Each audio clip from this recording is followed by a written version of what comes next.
ৰাভা আসন নিৰ্বাচনৰ প্ৰচাৰত অংশ ল'বলৈ মই দুধনৈত আহিছিলোঁ। ৰাভা আসন যৌথ সংগ্ৰাম সমিতি আৰু ভাৰতীয় জনতা পাৰ্টি আমি দুইটা দলে একেলগ হৈ নিৰ্বাচন খেলিছোঁ। প্ৰথমবাৰৰ বাবে ৰাভা আসন যৌথ সংগ্ৰাম সমিতি ভাৰতীয় জনতা পাৰ্টিয়ে নিৰ্বাচনত সুন্দৰভাৱে অৱতীৰ্ণ হৈছে। প্ৰতিটো জাতি জনগোষ্ঠী ৰাভা, বড়ো, গাৰো, কোচ ৰাজবংশী, অসমীয়া ভাষী, বঙালী ভাষী সকলো লোক আজি একেখন মঞ্চত একত্ৰিত হৈছে।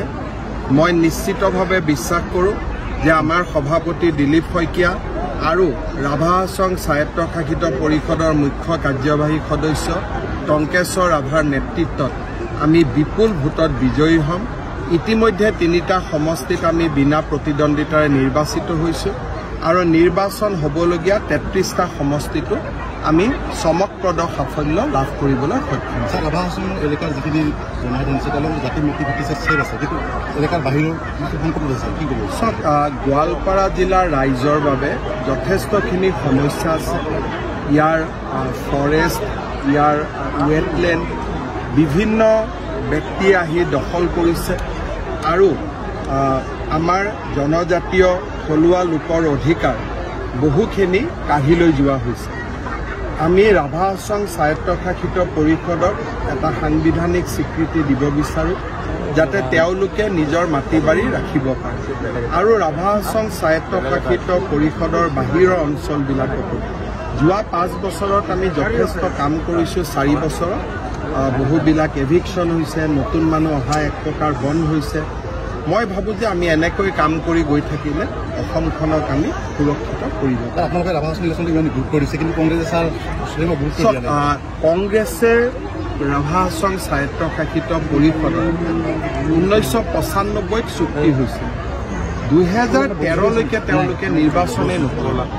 হাইকোৰ্ট গৈ নিৰ্বাচন কৰিবলগীয়া 24জন লোকক গুলীয়াই হত্যা কৰা হৈছিল। কিন্তু আজি আপোনালোকে বিজেপি দলক চাওক যে পঞ্চায়ত ইলেকশ্যনৰ আগতেই মই ৰাভা আসনৰ নিৰ্বাচন পাতি দিছোঁ। তাৰমানে বিজেপি জনজাতীয় লোকসকলৰ অধিকাৰৰ কাৰণে আমি কিমান সচেতন।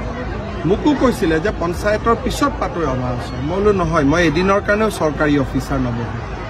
সেইটো হ'ল আমাৰ কমিটমেণ্ট আৰু সেইকাৰণে আপোনালোকে দেখিছে যে আজি বড়ো, গাৰো, ৰাভা, বঙালী ভাষী, অসমীয়া ভাষী, কোচ ৰাজবংশী, হাজং সকলো অনুসূচিত জাতি সকলো লোক আজি একত্ৰিত হৈছে আমাৰ মঞ্চখনত। গোৱালপাৰা মেডিকেল কলেজ কাম গোৱালপাৰা মেডিকেল কলেজৰ কাম মই এই বছৰতে আৰম্ভ কৰিম আৰু ইতিমধ্যে জিলা অসামৰিক হস্পিটেলখন আমি শ্বহীদ নিধানুৰাম ৰাজবংশীৰ নামত উৎসৰ্গিত কৰিছোঁ। পঞ্চায়ত নিৰ্বাচনটো যিহেতু ইয়াতো হ'ব, তাৰপিছতে তাৰ লগতে 2026ৰ নিৰ্বাচন আছে।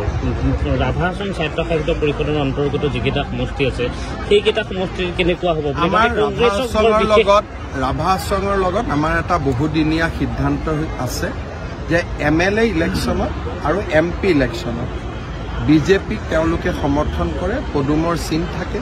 কেতিয়াবা ৰাভাৰ পৰাও আমি তেওঁলোকৰ বিষয়ববীয়াসকলক বিজেপিত টিকট দিওঁ। আমাৰ এইটো এটা বহুদিনীয়া সিদ্ধান্ত আছে যে বিধানসভা, লোকসভাত বিজেপি আৰু আন নিৰ্বাচনবিলাকত TV চিনতো ইলেকশ্যন খেলা যায়। সেইকাৰণে আমাৰ আৰু টংকেশ্বৰ ৰাভাত আমাৰ বুজাবুজি বিজেপিৰ লগত ময়ো যোগদান কৰাৰ বহুত আগত। এইটো আটাইতকৈ পুৰণা বুজাবুজি আৰু এই বুজাবুজিটো আজিও অক্ষুণ্ণ আছে আৰু ভৱিষ্যতে অক্ষুণ্ণ থাকিব। লাহে লাহে চব প্ৰথমতে ইয়াত এটাও নাছিলে, এতিয়াতো বকো এক প্ৰকাৰ উদ্ধাৰ হ'ল, পশ্চিম গোৱালপাৰা উদ্ধাৰ হ'ল, দুধনৈ সুৰক্ষিত হ'ল। গতিকে এজন মানুহে যিমান কোবাব পাৰি সিমানে কোবাব পাৰিম। গতিকে 4 বছৰত যিমান কৰিব পাৰি সিমান কৰিছোঁ। মাজে মাজেতো মোক বেয়াও পাই যায় দিলুৱাৰৰ এগেইনষ্টত যুঁজি থকাৰ কাৰণে, কিন্তু আমিতো ক'তো হাৰ মানা নাই।